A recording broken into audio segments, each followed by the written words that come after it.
Ooh, well, guys, we're back here at the old food plot we're working on. This was the old timers food plot in here.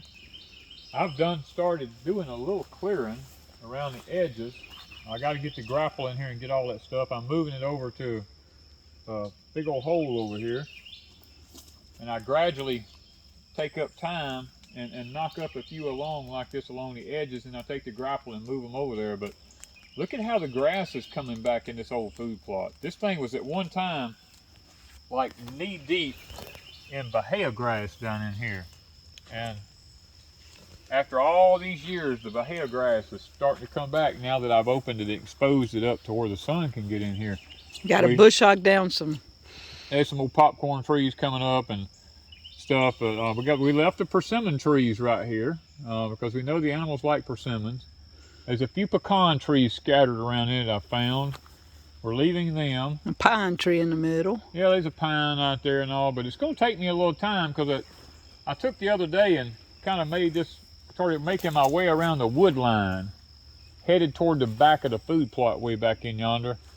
And I decided to stop and let this stuff kind of die a little bit. And I'll take the grapple, move it over, and then I'll start here at the front. Now I can gradually start taking it back, putting it in that big old hole over yonder.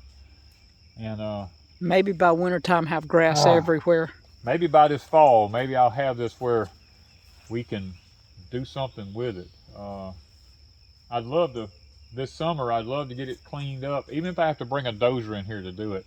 I would like to clean it up and bring some of my clover hay down here and spread it over the whole thing. And this winter, plant it with the ryegrass and have the red clover come all up in it. The wildlife would love that, you know, and it would be very beneficial for the wildlife here because we saw some turkeys this morning. My daughter-in-law she saw the turkey out here and the baby turkeys. They said there was a bunch of little baby turkeys with them, which that excites us because that lets us know that she was right in this area and she flew and the babies were right in there. Okay, so that tells us that they are here. And that's exciting to us because this week alone we've seen several turkeys. Yes, we've seen several turkeys this week, and that's exciting because we love the wildlife. I was hoping on our channel one day we would get to a point where we could do a lot of wildlife videos, and we just now come across this property, and we're just now getting into it and getting it cleared in places.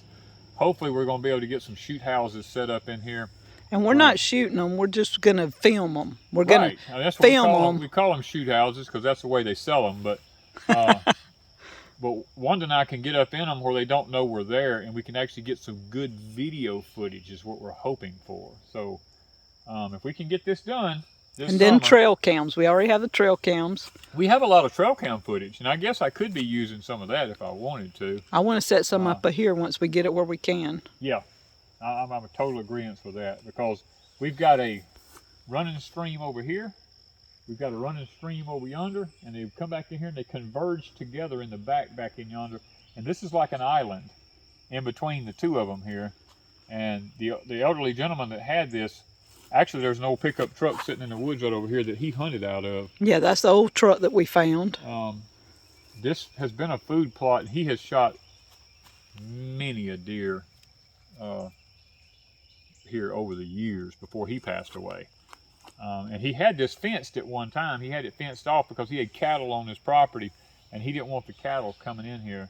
So this was all fenced at one time, and that's how I found it because there's no fence post right here, and then a gate right here behind us. Right here was the opening right here with the gate.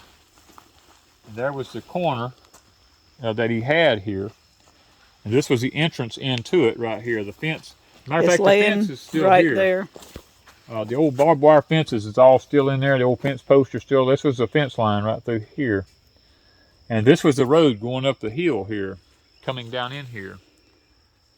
Took you a while to find that. It took me a while to find that road. Now, after 30 years, it was kind of growed up. It was growed up bad. But now, guys. Well, 25 years, I guess I might say. Out to the side in here, there's timber like this big around. I mean, huge trees hid up in there. Never dreamed that this kind of timber was on our property until I got out and started walking. There's pine trees in here that take 2 and 3 people to reach around. Poplars that take 2 and 3 people to reach around. Once you head off in that direction. Yes. We've only walked it 2 or 3 times. Yeah, we ain't gonna walk it in the summer because of snakes. But in the wintertime, we'll start again. Yeah, we'll start again and show you. But I mean, even like fat pine lighted trees, I mean, you can see one laying right here. Talking about perfect little fence posts. I mean, or you could sell that to somebody for a pretty penny. Look how pretty and straight it is. That was a pine tree that fell, and all the sap rotted off of it, and it's just a perfect little straight fence post. Or you can use it for fire starter. You could use it for fire starter, but something that pretty and that straight? Nah. We've got a huge one at the front. Oh, the one at the front. We have one at the front of our property up there that's dead. I can't hardly reach around it. It's so big, and it's like. And it's all lightered. It's all lightered. It's like 80 feet long, and it's still got the limbs on it. We just don't know how we're going to move it yet. Well, it's laying across the corner of the fence on my neighbor's property and my property, and I've got to get there and clean around it and figure out how I'm going to get it up off of the fence and lay it on the ground, and then figure out how I'm going to move it and what I'm going to do with it when I do move it. So we've got a lot of pretties on this property, don't we? Yeah, we got a lot of good stuff on here. And what I love about it is this timber is getting so big now that it's shading everything out underneath it. And in several years, most of this undergrowth will just die and go away. And this will be like a park, you know, and that's what we're excited about. But the grass on the food plot right now is just amazing. It is amazing. So y'all stay tuned, guys. Pecan Grove's going to have a lot more videos. Yep. In the future. In the future.